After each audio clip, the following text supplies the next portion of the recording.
The Black Rose. Story of Tyrannus the Conqueror. The second installment of the Garden Saga. Sit back, relax, and walk with me once again into the realm of Kaltera.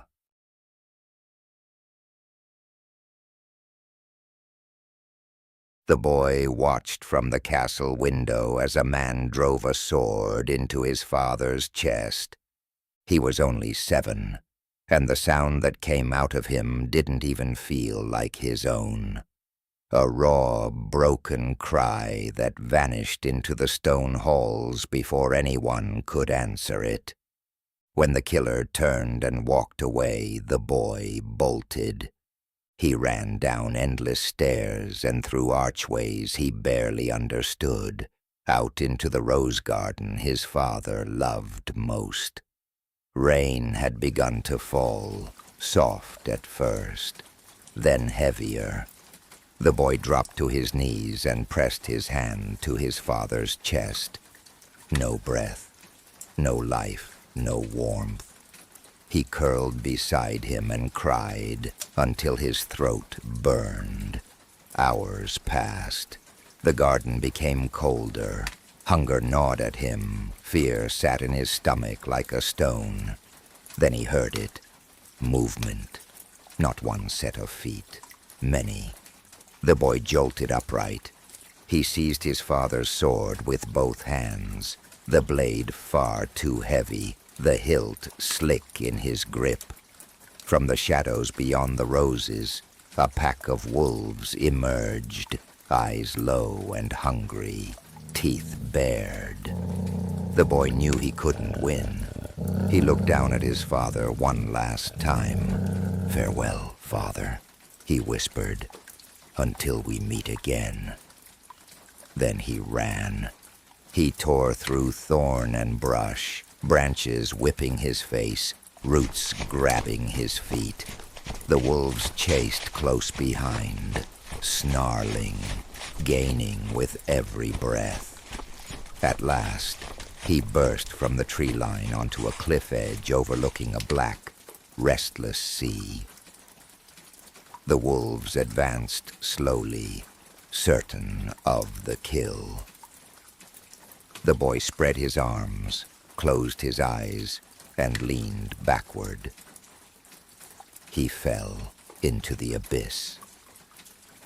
A caravan of bandits traveled the shoreline below when one of them noticed a shape on the wet sand.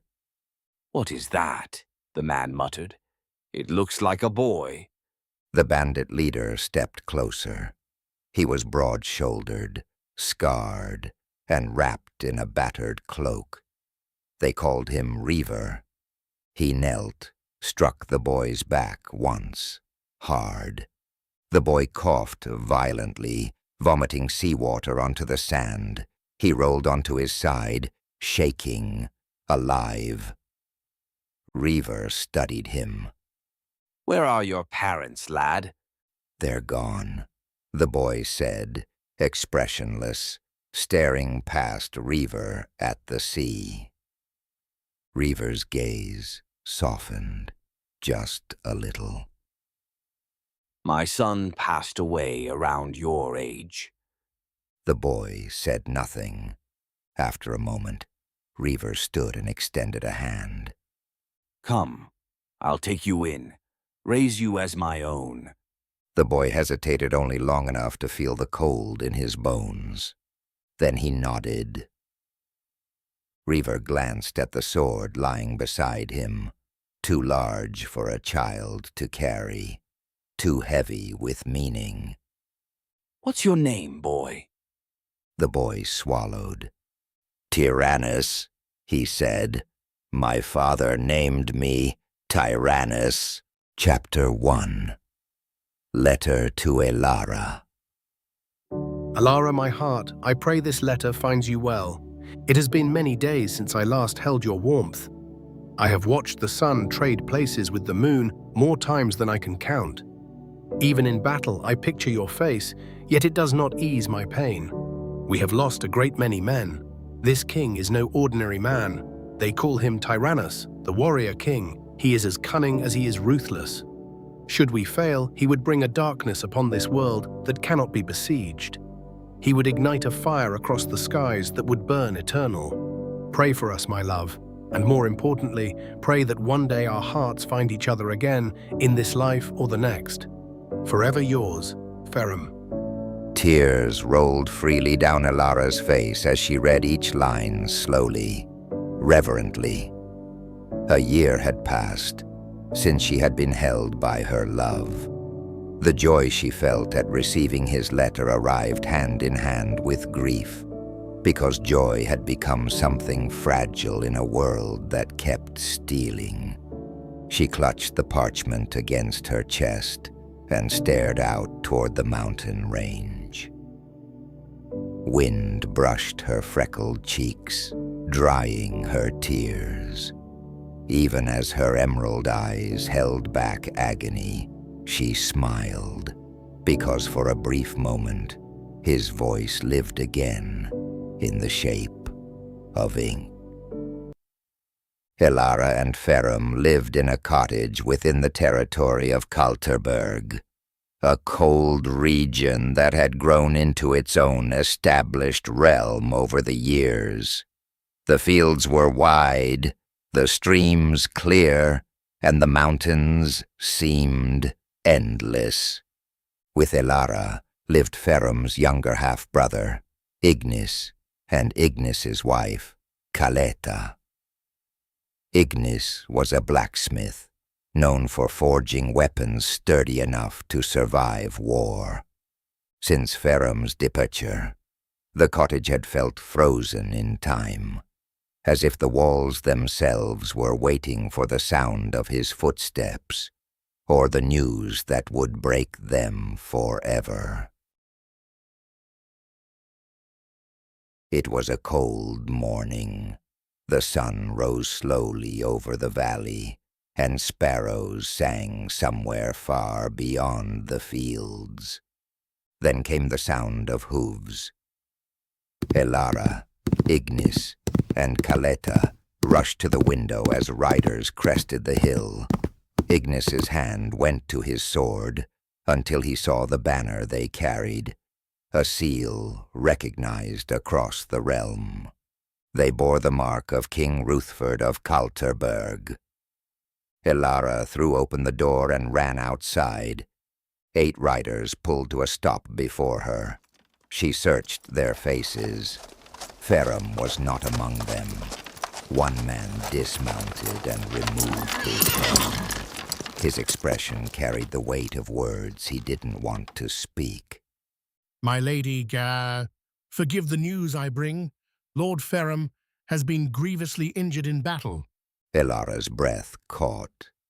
The rider continued, careful. He asked for you. The physicians fear he may not survive his wounds without seeing you.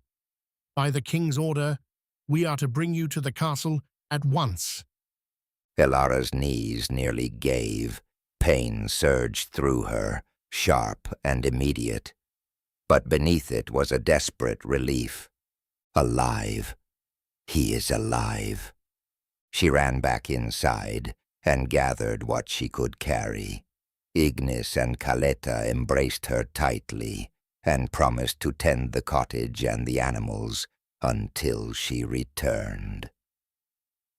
Elara mounted and rode with the king's men toward the castle of Kalterberg, praying every mile wasn't too late. Far from Kalterberg, in a fortress of black stone, Tyrannus sat upon an obsidian throne. A man named Raven stood at his side, a loyal shadow given a human shape. "We are overwhelming their armies," Raven said. "You are proof of what a king should be. Soon you will be the most powerful ruler in this realm." Tyrannus's gaze remained cold. This isn't about power. This is retribution. Power comes naturally. Retribution must be taken. He leaned forward slightly. Bring in the prisoners. 3 men were dragged into the throne room and forced to their knees. Tyrannus wore black armor forged with a rose stamped into the chest plate, a symbol both regal and cruel. All 3 of you were royal knights, enemies of my court. But I am merciful. Renounce your king and pledge yourselves to me, and I will spare you. The first man spat onto the floor. "You are a false king," he said, "a heathen. My only wish is to bury you like the dog you are." Tyrannus rose. He walked around them slowly, like a predator enjoying the circle before the bite. Do you know what my father taught me? He was ruthless, no coward, but he had a flaw. He stopped behind them. Love. His voice hardened. I watched my father die from my window when I was a boy. The world feared him. His name invoked terror in the hearts of men. Yet he perished because love made him weak. It distracted him. He crouched near the first man's ear. I don't have that flaw. A guard dragged a woman into the hall. The first prisoner's face broke. "No, no, please." Tyrannus smiled. Is she familiar to you? The prisoner responded in a broken voice. My wife." Tyrannus took the prisoner's hand and forced a blade into it. He guided the edge to Tyrannus's own neck and pressed until a thin cut opened and blood ran down his skin. Go on. End this. Slide the blade across my throat. Surely your wife will be killed, but you'll save thousands from my fury. He tilted his head, inviting it. Tell me what matters more to you, love or retribution? The man sobbed uncontrollably and dropped the weapon. Tyrannus stood straight again, almost disappointed. You see? Love is a fool's bargain. With a casual gesture, Tyrannus ordered the guard forward. The guard drove steel through the woman's back. The blade burst from her chest. Blood poured onto the floor. The man screamed until his voice shattered. Tyrannus looked to the remaining 2 prisoners. My offer still stands. The 2 men, trembling, bowed their heads to the floor. "All hail King Tyrannus," they whispered. Tyrannus stared at them with contempt.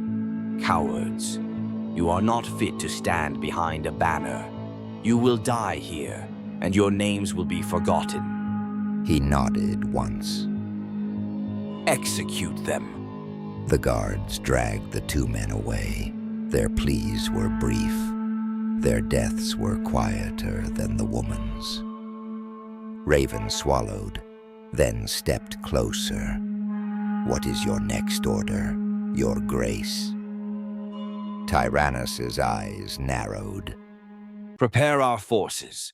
We attack King Ruthford in 2 days. It was a cold morning. The sun rose slowly over the valley, and sparrows sang somewhere far beyond the fields. Her heart pounded so hard she could feel it in her throat.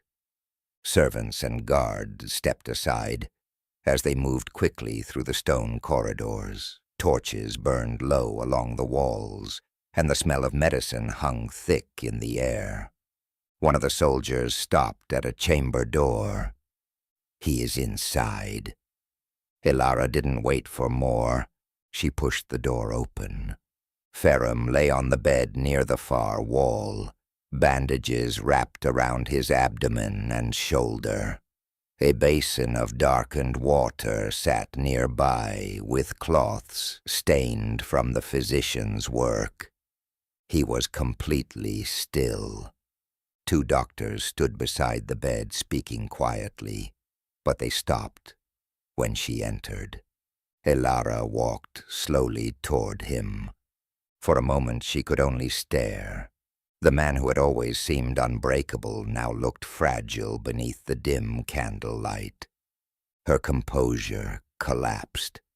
She dropped to her knees beside the bed, reaching for his hand. The moment her fingers closed around his, the tears came. Ferrum, She whispered through trembling breaths. She lowered her head, gripping his hand tightly, quiet sobs escaping her as the room fell silent around them. Seconds passed. Then Ferrum's fingers moved, weak but real. They squeezed her hand. Elara's head shot up. he moved! Doctors, he moved! The physicians rushed forward, but Elara was already leaning closer, cradling Ferrum's face gently in her hands. Tears streamed down her cheeks, but a smile broke through them. Ferrum, stay with me. She whispered. The doctors examined him quickly, murmuring to one another.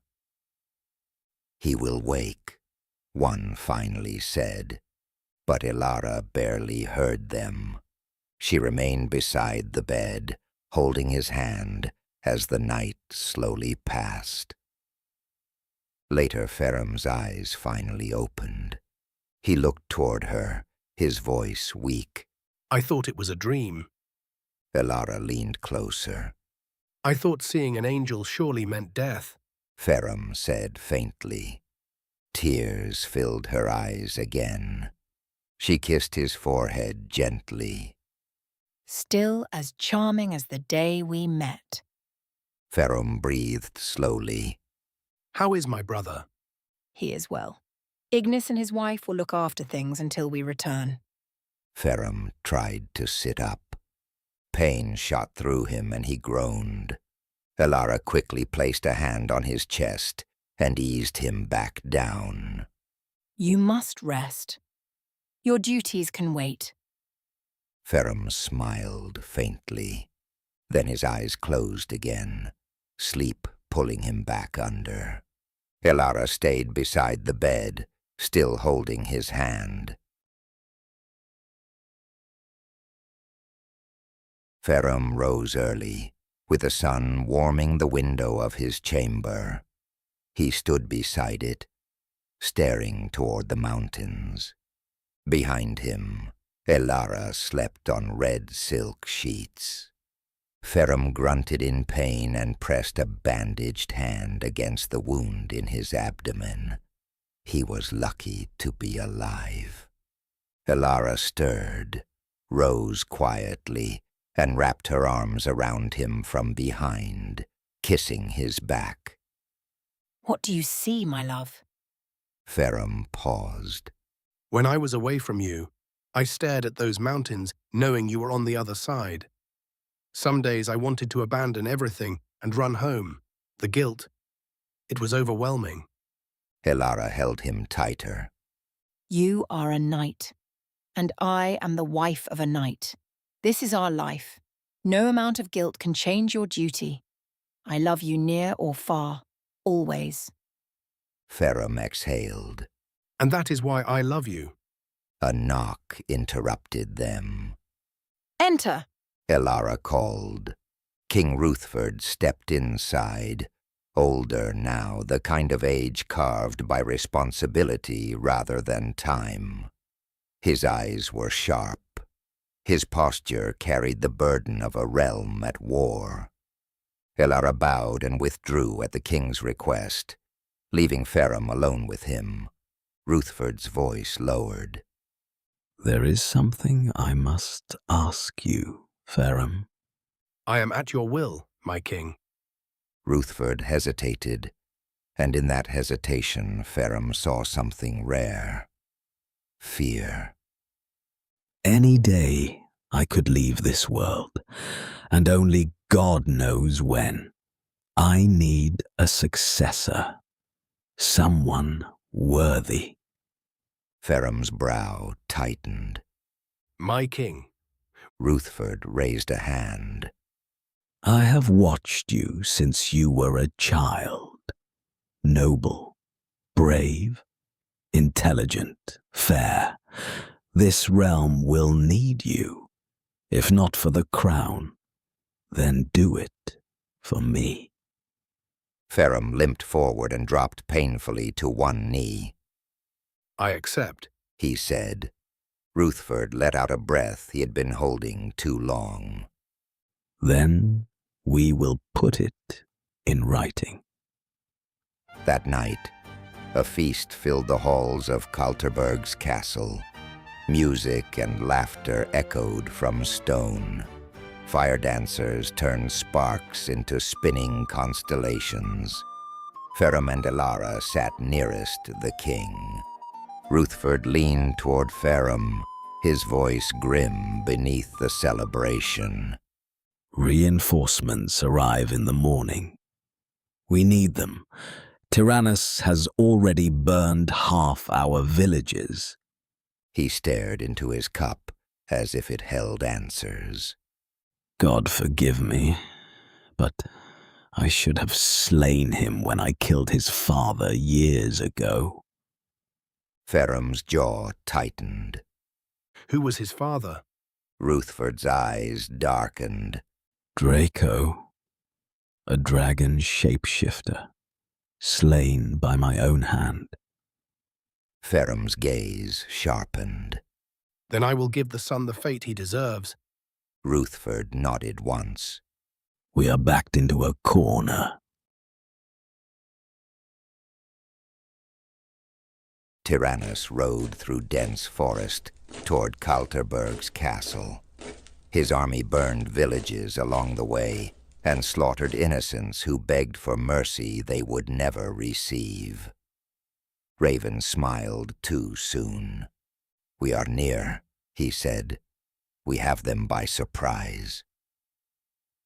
Tyrannus glanced at him like one might glance at a child. Only a fool believes their scouts are blind. Are you a fool, Raven? Raven's smile died. "Forgive me, sire." They reached a massive clearing far enough from the castle to gather their forces. And there, waiting beyond the field, stood Kalterberg's army in formation. Tyrannus grinned. Good. Here is where they bleed. He lifted his sword. Catapults! Target the walls! Boulders thundered into stone, cracking sections of the defenses. Ruthford's army charged out to meet them, desperate and brave. Archers! Tyrannus called. He raised his blade. Loose! Arrows flooded the sky and fell into the charging ranks, like death made physical. Men dropped screaming. Others crawled, pinning their own blood into the dirt. Then Tyrannus reared his horse. Slaughter them! The two forces met in a storm of steel. Tyrannus rode through men like a nightmare, slashing and trampling. Bones snapped beneath hooves, and Tyrannus laughed as if it were music. He spotted Ruthford across the battlefield and pointed his sword. You will die today. Your blood will cover my blade. He charged. A knight hurled a spear that impaled Tyrannus's horse. The beast collapsed, sending Tyrannus crashing to the ground. The knight rushed him. Tyrannus rose and ran his sword through the knight's neck with brutal precision. Blood sprayed across his helm. Then Tyrannus surged toward Ruthford on foot, cutting down anyone foolish enough to stand between them. Their blades clashed. Steel screamed. In the lock of a parry, Tyrannus leaned close. You are not worthy of a crown. With his free hand he drew a dagger and drove it into Ruthford's eye. Ruthford collapsed, screaming. Tyrannus knelt over him and struck, again and again until the king's face became unrecognizable. A horn sounded. Celtiberg's men retreated through the broken walls. Tyrannus shouted after them. Hunt them down. Kill them. Take everything. Ferrum watched from a window, Ilara holding him, both too far to stop what was happening below. Ferrum was still weak, barely able to stand, his wound pulling with every breath. Then Ferrum's chamber door burst open. Ilara screamed. Ferrum raised his sword with one hand, clutching his injury with the other. It was a knight, bloodied and frantic. "Lord Ferrum," the knight gasped. "Reinforcements have arrived, led by Captain Salazar the Paladin. They've engaged Tyrannus's forces inside the walls. We are pushing them back." Ilara wept with relief. Thank God. She whispered. Ferrum's gaze snapped to the knight. The king. He demanded. Where is Ruthford? The knight hesitated. "Slain," he said. "Tyrannus killed him." Ferrum went still. A single tear fell. Then something in Ferrum hardened into rage. This monster must be slain. Tyrannus and his army marched back through the forest, with what remained of his army, along with Raven. Raven glanced at Tyrannus. "Sire, this defeat weighs heavy on us all. We have lost a great many men. What do we do next?" Defeat? You see this as a defeat. We pillaged their kingdom. We slaughtered many of their men. And I, King Tyrannus, sent their king to the afterlife. Had their reinforcements not came, we would be dining in their halls over their dead. We are not defeated, you imbecile. And we will return and we will turn their kingdom to ash. "Forgive me, your grace." They continued back to Castle Tyrannus. As they approached, the large black gates opened loudly. Villagers stared as Tyrannus and his army marched through the town square towards the castle. There was silence as Tyrannus reached his throne, finally sitting down to rest. Raven approached. "Sire, we have gifts for you taken from the siege of Kalterberg." Guards first brought in 10 peasants captured in the battle, throwing them roughly to the ground. "Please, King Tyrannus, please spare us, your highness, we are simple peasants." The rest of the peasants shook on their knees as if in front of death itself. I will spare you, but you will be slaves in this kingdom and work as such, or you will meet the axe. Remove them from my sight. Next, the guards brought in a sorceress. She was a beautiful wood elf. Her hands were bound with runes to keep her from casting magic. What is your name, witch? "I am Lyra. Your men captured me as I was only traveling through. I am a wanderer. I offer magic for gold." Well, if this is true, then that means my gold is of value to you, is it not? "Indeed it is." Release her binds. The guards hesitantly free the runes from her hands. She menacingly stretched her fingers as she stared at her hands. Then she knelt before Tyrannus. Go, feast rest, we will speak of gold at a later date. I assure you I will pay handsomely. Lyra nodded her head and left the throne room. Finally, 7 guards brought in a hulking man.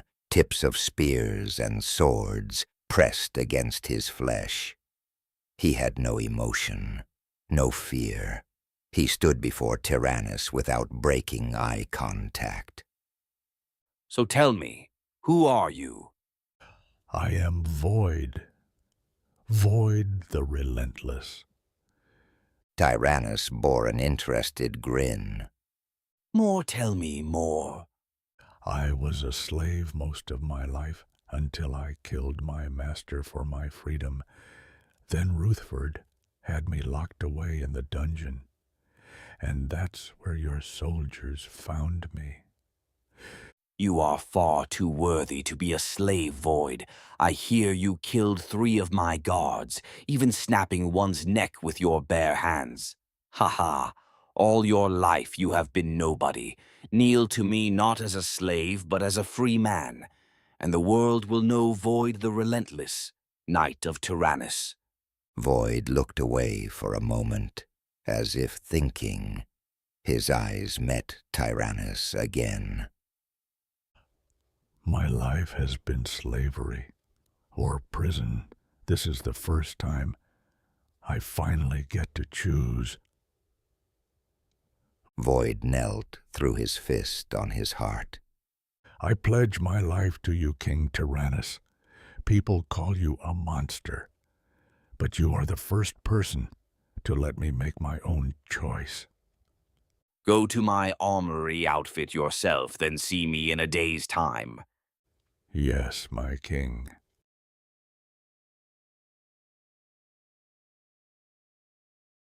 Ferrum entered the throne room. Captain Salazar stood beside the bishop. Ruthford's body lay upon a bed draped in fine silk and flowers, his face covered. Ferrum approached and lifted the sheet. He saw what Tyrannus had done and turned his head away, sick with fury. Salazar's voice was firm. A sad day, yes, but grief can wait. The realm needs a king now. The bishop stepped forward. "Kneel, Lord Ferrum." Ferrum lowered himself before them. The bishop read the rites and presented the decree. Ferrum signed. Salazar signed as witness. Then the bishop lifted the crown of Kalterberg and placed it upon Ferrum's head. "By legality and divine right," the bishop declared, "I induct you into kingship. Rise, Ferrum, king of Kalterberg." Ferrum stood and stared at Ruthford's body. I will not fail you. He said. Rest well. A month passed. Ferrum and Queen Ilara sat in the throne room when Captain Salazar entered with a soot-covered villager and a small child. The villager's voice shook. "King Ferrum, we seek refuge. Tyrannus burned our village. My son and I hid under bodies until we could escape." Ferrum rose, knelt to the child, and spoke softly. You are safe now. Bathe, find warm clothes, join us for dinner.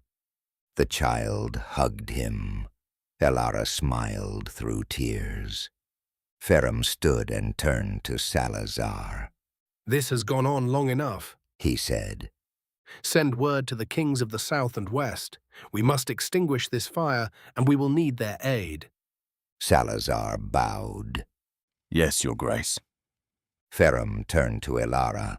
I'll send for my brother Ignis and Caleta. His craft will be vital. Ilara nodded. It would be good to see them again. That night a guard came pounding at Ferrum's chamber door. "Sire, you must come to the throne room." Ferrum and Ilara rushed through the halls. Ilara's scream filled the room when she saw them. Ignis and Caleta lay dead before the throne, blue with cold, throats lacerated, bodies stiff. A messenger stood shaking. "Forgive me," he said. When we arrived, they were already gone, hung upside down, bled out. Ferrum dropped to one knee. My brother, He whispered. I shouldn't have left you alone. I beg your forgiveness. Elara collapsed beside the bodies, sobbing until her voice broke. Ferrum rose, wiping tears with a trembling hand, and faced a knight. Give them a proper royal burial. Yes, my king. Ferrum pulled Elara into his arms and held her as she cried. Weeks later, word arrived. 3 rulers would aid Kalterberg. King Harlow of the West sent archers and ballistas. Queen Nortana of the southern desert sent spearmen and cavalry. King Isol of the north sent berserkers. Together with Ferrum's forces, the army was finally large enough to march east and face Tyrannus in his own territory. Before Ferrum departed, he kissed Elara gently. I will see you again, my queen. Elara held his face. Promise me you'll come back. I promise. Ferrum looked at her one last time, then turned and walked through the gates. 4 days of marching brought Ferrum's host to Tyrannus's fortress. Tyrannus waited on a black-armored horse. To his right stood a massive figure, Void the Relentless. To his left, Raven. Ferrum's army was twice the size of Tyrannus's. Raven leaned in, tense. Sire, we are outnumbered. Tyrannus's voice remained calm. Outnumbered does not mean outmaneuvered. Ferrum raised his arm. Loose. A storm of arrows flew. Tyrannus's men formed a shield wall. Void's voice boomed. Shields. Ferrum signaled the advance. Raven swallowed. What is our plan, my king? Tyrannus lifted a hand. Sorceress. From the shadows stepped Lyra, a beautiful wood elf with a cold, practiced focus. She carried a black runestone wrapped in cloth. Tyrannus spoke quietly, almost reverently. Let's introduce them to my father. Ferrum's eyes narrowed. What are you doing? Salazar murmured. Tyrannus sliced his palm with a dagger. Blood spilled onto the runestone. At once the markings flared like veins of molten green. Lyra began to recite an incantation older than law. Her voice sharpened as if the words themselves cut her tongue. Ferrum felt it before he saw it.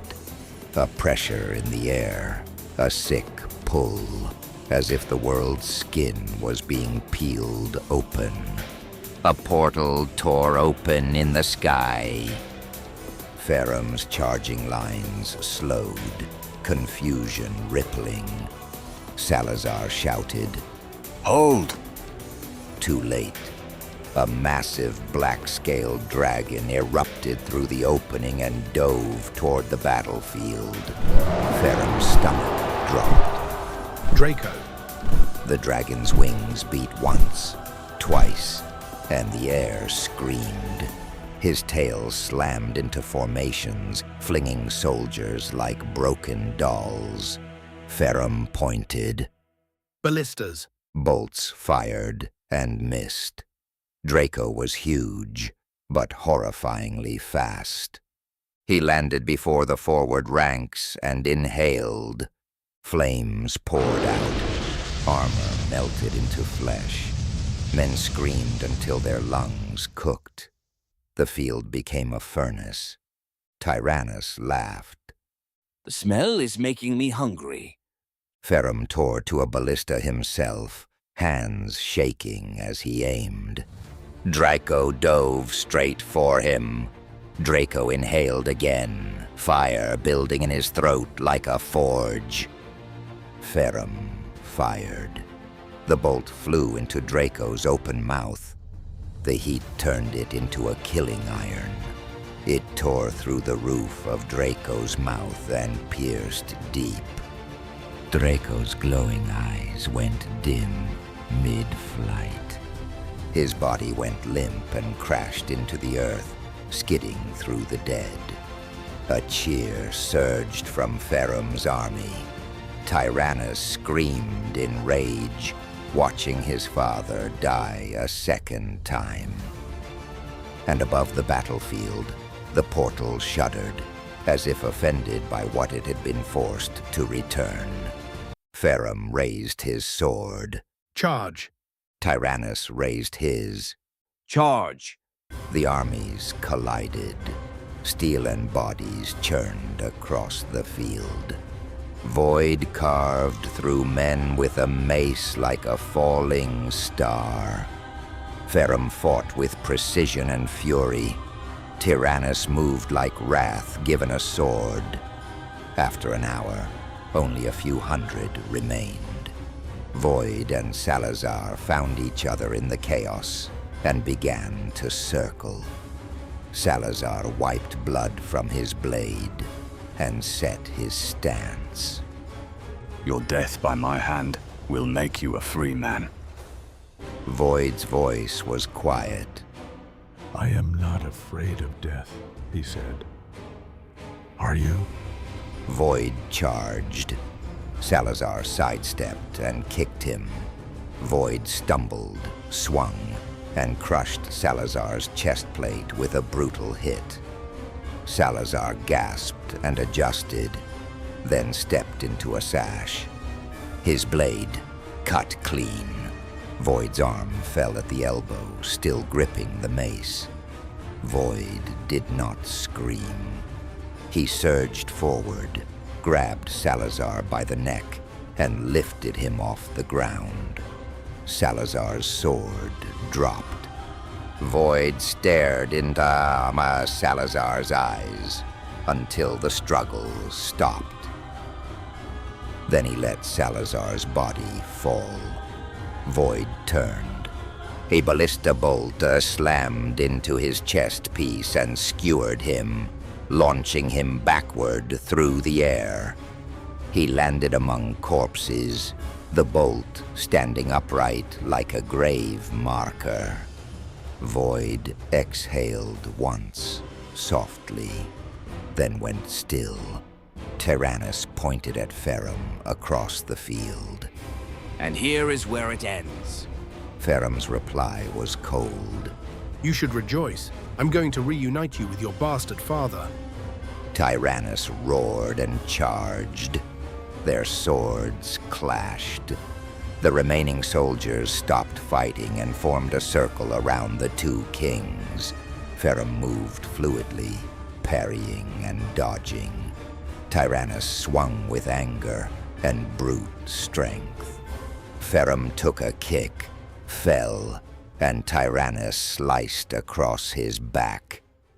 Ferrum hit the ground on hands and knees. Tyrannus laughed. Look at your king, down on all fours like the dog he is. Tyrannus approached.